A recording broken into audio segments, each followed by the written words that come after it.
We staying home. It's just we're good. What See, happens when it rains? in New York, when it's like 45, 50, like I'm wearing a T-shirt. Ice skating. I'm with wearing a shorts T-shirt. on. Nah, yeah, I'm wearing a T-shirt. I'm wearing Not some at the shorts, crib, some shorts, man. yeah. You know, when it rains in L.A., it's locked down. We just school's closing. We just right. Even a sprinkle, like the breaking Yeah, news. it's like, all right, what are you doing today? I think I'm gonna stay home. Oh, I probably go into work at around noon. I'll be back by 3. It's dangerous out there. It's wet.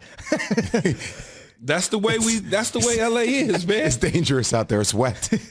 Keyshawn, J. Will, Zubin, presented by Progressive Insurance. This is interesting, fellas. For the first time since week 6, and here we are, 6, 7 weeks later. For the first time since week 6, we didn't have a Thursday night game last night. You had mentioned yesterday you were flipping around, waiting for a Thursday night game. I didn't know what, because it originally was one scheduled, obviously, and they moved it. Right. And I didn't catch them moving it because they done moved so much.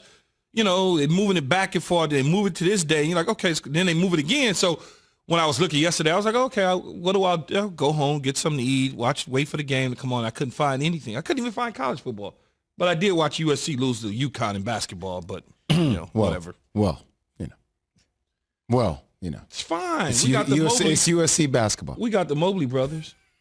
See, you were joking with my team the other day when we lost to a top 10 team, and you guys lost. So I guess UConn's a good basketball program still. I don't know, but we lost to them, and I owe Dan Orlovsky $100. I'm gonna give it to him in all ones. Danny Hurley's the coach there. He's doing a hell of a job. Yes, and Dan went to UConn, Dan Orlovsky. Quick couple things we should mention. USC is a young kid named Edmund Mobley. Keep that name in mind. He's an outstanding dynamite young player. I didn't know which one it was because it's two of them, and they're brothers. Mm-hmm. One of them was Evan Mobley, and the other one was. Keep an eye on Evan, though. Keep an eye on Evan. It's Evan the one. Because the other one, I was like, off air. We'll have that conversation off air. I was like, yeah, okay. And that game that Key mentioned that was supposed to be last night was going to be Baltimore and Dallas. That game has been moved to Tuesday night football. So that said, we'll have games on Sunday night, Monday night, 2 games on Monday night, and a game on Tuesday night. That said, what's the biggest game y'all are looking forward to this Sunday? I think for me, there's a couple that stand out for a lot of different reasons, but the one I think that is the ticket this weekend is the Cleveland-Tennessee game. Cleveland Browns, Tennessee Titans. Because Cleveland, they haven't made the playoffs since 2002, and they haven't been 10-6 since 2007. So when you look at that, how important is that for Cleveland to continue to move in the right direction under Kevin Stefanski? Now, you can say, well, and they need to prove, they need a big game, right? The one big game, they kind of got smashed against Baltimore. You could kind of, if you wanted to, preference the Indy game as a big game, I guess, based on how Indy played after that in Phillip Rivers. But in terms of a signature win, I think if they could take care of Tennessee, Jay Zubin, that's a signature win for Cleveland. Baker Mayfield's been playing solid football, doing a great job at not turning the football over, continuing to deliver it in sync to his players, allowing them to make plays for him. And so I think that is the way that they move forward in terms of the recipe. They won't win the division because Pittsburgh is not going to lose enough games for them to be able to do that, but they can at least finish in second place and get a wild card berth and possibly make some noise once they get into the playoffs.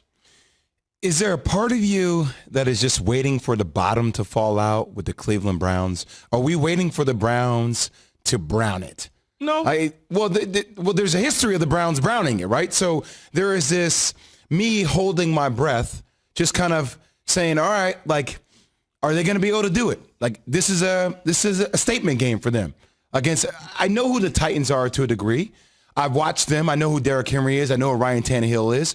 I've seen when Baker Mayfield play against Joe Burrow and throw for a lot of yards and a lot of touchdowns. I've seen them ground and pound, run the ball with Kareem Hunt and Nick Chubbs, and Kevin Stefanski, I think, has to start being in conversation for Coach of the Year. Not saying he's going to be the leading candidate, but he has to be in the conversation. But there is also a part of me that is saying, all right, is this going to be a typical Brown letdown game that we are expecting them to be next level, and they may not live up to that expectation? There's a part of me that wonders if that's going to happen this weekend. If they win this game on Sunday, they move to 9-3. They haven't been 9-3 in a long time. And that is a step in the right direction. I think when you say they've been browning it, that's at the beginning of the year. No, I'm just saying there's a part of me that feels like they could Brown this game. Like it could be a game. They could, because we're ready for them to arrive, but Key. Even if they lost the game, I'm not going to kick them to the curb. Oh, here we go again. Even if they lost, because it all depends on how they lose.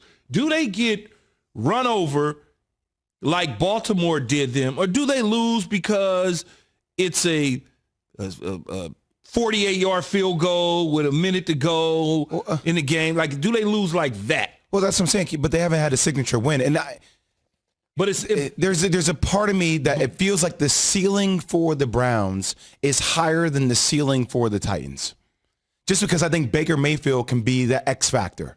What Baker Mayfield are you going to get? Like if they start, especially if they get behind in this ball game, right, due to the style, like Baker's going to have to make throws. Now, look, the Titans have the 5th worst pass defense there is in the league. Like there are going to be opportunities for him to do that. I just feel like this team can excel. They can go to a different level depending on if Baker can take his game to the different level. Well, it's not all on Baker. This is it's not about Baker Mayfield in this football game. It's about the entire organization and the team willing to take the next step to go to 9-3. If they fall behind for some apparent reason, and he has to now go away from the way that he's been playing, and they have to go away from the way he's been playing over the last several weeks, then we'll see what Baker Mayfield is. Do you start to get into him throwing the ball 35 plus times because they're down by 10 points? Just depends on how the flow of the game goes. I honestly, if they lost this game and they still played okay, that still encourages me because the program is moving